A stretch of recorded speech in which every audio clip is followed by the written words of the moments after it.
NYPD is now one of dozens of law enforcement agencies responding to the terror attack in Boulder, Colorado, that FBI Deputy Director Dan Bongino says is being investigated as an ideologically motivated violence. The NYPD posting on X, "We're monitoring the horrific attack in Colorado targeting an event for Israeli hostages. The NYPD has already increased our presence at religious sites throughout New York City for Shabbat, which with highly visible patrols and heavy weapons teams will continue to track this closely." Former NYPD detective Dr. Oscar Odom joins me now. Dr. Odom, thank you so much for being here. I mean, after Washington, D.C. and now Boulder, Colorado, the concern is copycats motivated by these violent attacks. Will this happen in New York City or elsewhere once again? Yes. Well, what happens is, first of all, terrorism is premeditated, politically motivated acts of violence. NYPD is always on guard 24 hours. We prepare when there's not even a time to prepare. So we have to, keep our minds open and always stay on alert, keep our head on the swivel to make sure, because it can happen any place, anytime, but the key to is information beforehand and also response just in case it does happen. And the numbers, Dr. Odom, are so troubling when it comes to anti-Semitic incidents. 9,354 last year. That's a 344% increase over the past 5 years. That means that there were more anti-Semitic incidents that have taken place as a result of October 7th, the attack there in Israel.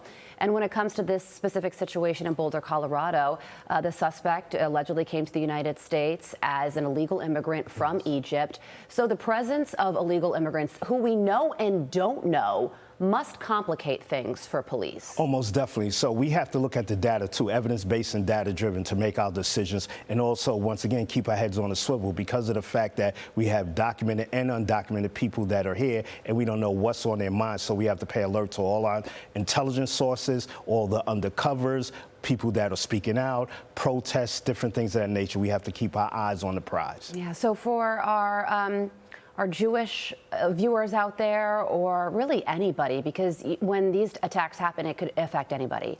What's being done right now in New York City and cities and towns across the country to combat this? Well, definitely everybody's on alert. They have all the different units. NYPD, we have an intelligence unit. We have a unit that, surveys all of this. So we have our head on the swivel, so to speak, watching everything that is taking place. And we are on alert 24/7, all of our units. All right. So also some disturbing numbers were just released regarding crime against police officers in New York City. Assaults on New York City cops have surged a shocking 63% over the past 6 years. And this number stood out to me because I remember in the wake of the Black Lives Matter protest, there was this trend of throwing water on police officers and attacking cops just because they're cops. The numbers have skyrocketed even since then.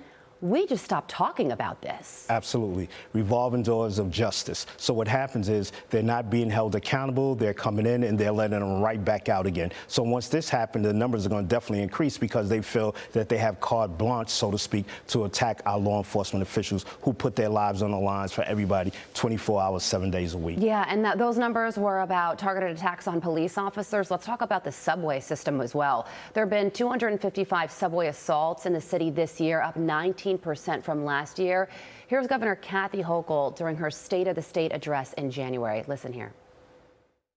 I want to see more uniformed police officers, not just on the platforms, but more importantly, on every single train overnight, 9 p.m. to 5 a.m. for the next 6 months. The state will support these efforts financially. Okay, so that was January. We are now in June, and that did happen, an increased police presence in the subway system. But the result of it is that more passengers were being attacked and more cops are being attacked as well. Yes, once again, the revolving door of justice. So what happens is when these people do these different things, they just let them right back out again, as opposed to holding them accountable. Even if they have to put in some sort of program or treatment, by letting them right back out, it gives them, once again, carte blanche to go out there and harm our law enforcement community. Man, expanding the police presence can only go so far when the revolving door of the police stations keeps on going and letting criminals out. Dr. Odom, thank you so much for joining us. Thanks for having me.